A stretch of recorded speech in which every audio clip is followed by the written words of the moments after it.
Last year भी इस visa category पे बहुत सारे लोग मूव हुए थे और बहुत सारे लोग उनमें से ऐसे भी थे जिन्होंने मजाक में ये फॉर्म फिल कर दिया था एंड उनको यूकेवीआई की तरफ से मेल भी आ गई थी। तो लोग बहुत ही मिनिमम कॉस्ट में यूके में मूव कर शो करने पड़ते हैं, पर फंड का अमाउंट ओनली शो अमाउंट होता है। एग्जैक्ट अमाउंट पे करने की बात करूं इस वीजा कैटेगरी पे तो वो अप्रोक्सीमेटली 2 से 2.5। तो गाइज वेलकम वंस अगेन, स्वागत है आपका एक और नई वीडियो में। तो बहुत ही बढ़िया न्यूज़ के बारे में ये वीडियो रहने वाली है। तो इंडिया के लिए यूके जो एक वीज़ा ओपन करता है, यूथ मोबिलिटी वीज़ा, जिसे इंडियन यंग प्रोफेशनल स्कीम भी बोला जाता है, उसकी जो डेट्स है 2024 के लिए यूकेवीआई ने अनाउंस कर दी है। तो 48 आवर के लिए वॉलेट ओपन होगा। तो जो डेट्स अनाउंस हुई है उन डेट के बीच में जो 48 आवर्स आएंगे उसमें जाके अगर आप फॉर्म फिल कर देते हो, आप सिलेक्ट हो जाते हो, तो यूके में आप मूव कर सकते हो बिना किसी ऑफर लेटर के, बिना किसी जॉब के और बिना किसी स्पॉन्सरशिप के 2 ईयर के लिए। और यहाँ पे आके आप कोई भी काम कर सकते हो।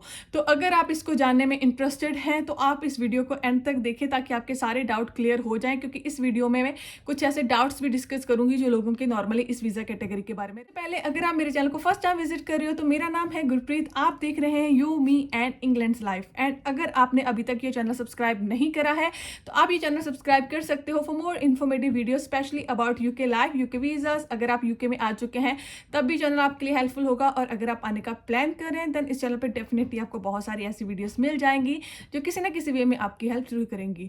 तो do subscribe guys if you are new. हैं बिना किसी देरी से आज की वीडियो।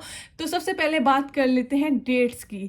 तो डेट्स क्या है यूथ मोबिलिटी वीज़ा की फॉर ईयर 2024। तो जो फर्स्ट वॉलेट है वो इसी मंथ फरवरी में ओपन होने वाला है। 20 फरवरी को इंडिया के टाइम के अकॉर्डिंग 2:30 बजे वॉलेट ओपन हो जाएगा, और ये वॉलेट 48 आवर्स के लिए ओपन रहेगा। आफ्टर एग्जैक्टली 48 आवर इंडिया के 2:30 बजे 22 फरवरी को ये वॉलेट बंद हो जाएगा। तो 48 आवर का टाइम है आपके पास ये फॉर्म फिल करने के लिए। तो थोड़ी सी क्लैरिटी दे देती हूँ कि बेसिकली ये फॉर्म होता क्या है। तो यूके का जो यूथ मोबिलिटी वीज़ा है वो एक लॉटरी बेस्ड वीज़ा है, इसे एक लॉटरी भी बोला जा सकता है। इसमें क्या होता है कि यूकेवीआई टाइम टू टाइम एक फॉर्म ओपन करती है जिसमें आप अगर जो इनकी रिक्वायरमेंट है वो फुलफिल करते हो, जो भी एलिजिबिलिटी रिक्वायरमेंट है, थोड़ी सी बता देती हूँ। एज आपकी 30 ईयर से कम होनी चाहिए एंड तो आपने ग्रेजुएशन करी हुई होनी चाहिए। तो ये 2 मेजर रिक्वायरमेंट है। अगर आप इनको फुलफिल कर रहे हो तो आप ये फॉर्म को फिल कर सकते हो। फॉर्म फिल करने के लिए बेसिक सी डिटेल आपके पास होनी चाहिए। आपका नेम, डेट ऑफ बर्थ, आपके पासपोर्ट की स्कैन कॉपी, पासपोर्ट की डिटेल एंड आपका फ़ोन नंबर एंड ईमेल। तो ये थोड़ी सी जो डिटेल है वो डाल के आपको फॉर्म फिल करना पड़ेगा। फॉर्म को जब आप फिल कर दोगे उसके 2 वीक के बीच में यूकेवीआई बहुत लोगों को मेल करेगी कि वो ये वीज़ा अप्लाई कर सकते हैं। अब ये मेल किस बिहाफ पे होती है, तो ये मेल कोई ऐसा नहीं है कि जिसकी एजुकेशन बेटर है उसको आएगी, जिसकी एज मिनिमम है उसको आएगी। यहाँ पे रैंडमली लोगों को सिलेक्ट करा जाता है, इसीलिए इसे लॉटरी बोला जाता है। इसमें कोई भी सिलेक्ट हो सकता है। जो लोग सिलेक्ट होते हैं उनको ये मेल आ जाती है एंड जब आपको मेल मिल जाए उसके बाद आप अप्लाई कर सकते हो यूके का यूथ मोबिलिटी वीज़ा। आगे हम डिस्कस करेंगे इसके बारे में फर्दर चीज़ें। तो बेसिकली अगर आपकी एज 30 ईयर से कम है एंड आप ऑलरेडी किसी वीज़ा की प्रोसेसिंग के अंडर हो तब भी आप ये वीज़ा अप्लाई कर सकते हो, क्योंकि ये एक तरह की लॉटरी है जिसे कोई भी भर सकता है काइंड ऑफ। तो फॉर्म एटलीस्ट जरूर फिल करना चाहिए।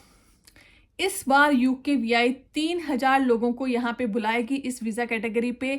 तो पर्टिकुलर इस वॉलेट में कितने लोग आएंगे ये तो अभी तक यूकेवीआई ने इन्फॉर्म नहीं करा है, पर जितने भी लोग आएंगे उन लोगों को मेल आ जाएगी यूकेवीआई। बात करते हैं एलिजिबिलिटी की। तो एलिजिबिलिटी में 4 पॉइंट मेन है। फर्स्ट होता है ऑफकोर्स आप इंडिया के सिटीजन होने चाहिए। इंडियंस लोगों के लिए ये जो स्कीम है ओपन हुई है, इंडिया के अलावा कोई और कंट्री इसमें अप्लाई नहीं कर सकती। होती है एज, जो मिनिमम आपकी एज 18 ईयर होनी चाहिए। मैंने पहले भी बताया कि आपकी एज 30 ईयर से कम होनी चाहिए। अगर आप सिलेक्ट हो जाते हो 30 ईयर से पहले और आपका वीज़ा 30 ईयर के बाद भी आता है तब कोई प्रॉब्लम नहीं है, पर जब आप एप्लीकेशन डालते हो तो उस टाइम पे आपकी एज 30 ईयर से कम होनी चाहिए। तो इसके बाद आपकी जो एजुकेशन है वो ग्रेजुएशन पास हुई होनी चाहिए। लास्ट होता है सेविंग 2530 2530 पाउंड सेविंग आपको शो करनी पड़ती है। वो आप अगर सिलेक्ट हो जाते हो तो वो बाद की बात है।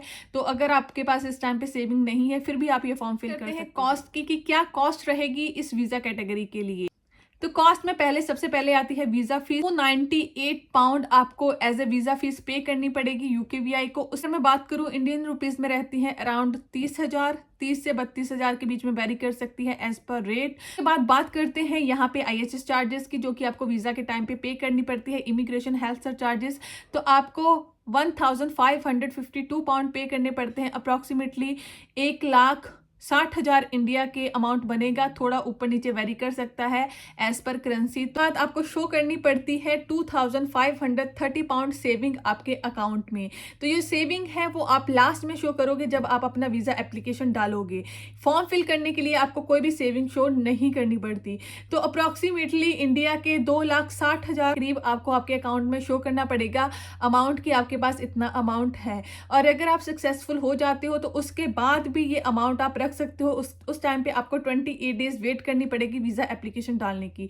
जिस दिन आपको मेल आ गई ट्राई करो कि इमीडिएटली आप अपना जो अमाउंट है अपनी बैंक में डलवा लो, क्योंकि 28 डेज ओल्ड फंड होने चाहिए आपके पास। बात करते हैं कितनी देर का रहता है ये वीजा रहता है 24 मंथ का, 2 ईयर का वीजा होता है। 2 साल के लिए यहाँ पे आके आप कोई भी काम कर सकते हो।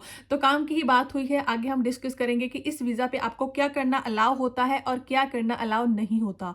तो इस वीजा पे आके आप यहाँ पे कोई भी काम कर सकते हो। आप यहाँ पे आके स्टडी के लिए कोर्स कर सकते हो। थर्डली आप यहाँ पे आके अपना बिजनेस सेटअप कर सकते हो। आप यहाँ पे आके इस वीजा कैटेगरी पे क्या नहीं कर सकते, तो इस वीजा कैटेगरी को आप आगे एक्सटेंड नहीं कर सकते। अगर आपने एक्सटेंड करना है आप स्पॉन्सरशिप वगैरह फाइंड कर सकते हो, पर तो इस वीजा को आप एक्सटेंड नहीं कर सकते। पर स्विचिंग के लिए इसमें कुछ भी मेंशन नहीं है।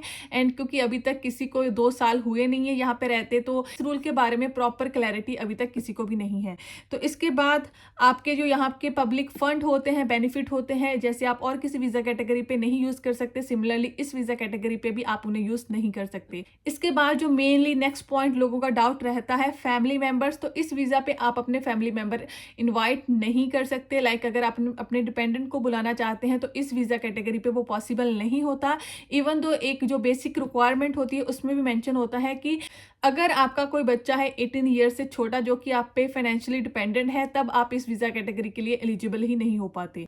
तो लास्ट जो पॉइंट रहता है वो जो हर किसी के लिए होता है, अगेन वो सेम ही रहता है कि आप यहाँ पे एज ए स्पोर्ट्स पर्सन काम नहीं कर सकते। तो गाइस ये थी आज की video about Indian young professional scheme. तो अगर आप इंडिया में हो, ग्रेजुएट हो एंड आप यूके में आने में इंटरेस्टेड हो, प्लीज़ इस फॉर्म को ज़रूर फिल करना। अगर आपका लक हुआ, हो सकता है कि आप बहुत ही मिनिमम कॉस्ट में यूके में मूव कर जाओ, क्योंकि जो पेबल अमाउंट होता है वो अप्रॉक्सीमेटली 2 लाख के बीच में रहता है। बाकी 2,500 आपको फंड तो शो करने ही पड़ते हैं, पर वो ऑनली शो करने होते हैं। ये वीडियो आप उन लोगों के साथ जरूर शेयर करना जो इन क्वालिफिकेशन को फुलफिल करते हैं, क्योंकि ये ऐसा वीज़ा कैटेगरी है जिसमें बहुत मिनिमम कॉस्ट में आप यूके में मूव कर सकते हैं। इसके अलावा आप मुझे फॉलो कर सकते हो ऑन इंस्टाग्राम, आप मेरा फेसबुक का ग्रुप भी ज्वाइन कर सकते हो, पेज भी लाइक कर सकते हो, और इन सारी चीज़ों का जो लिंक है नीचे डिस्क्रिप्शन में आपको मिल जाएगा।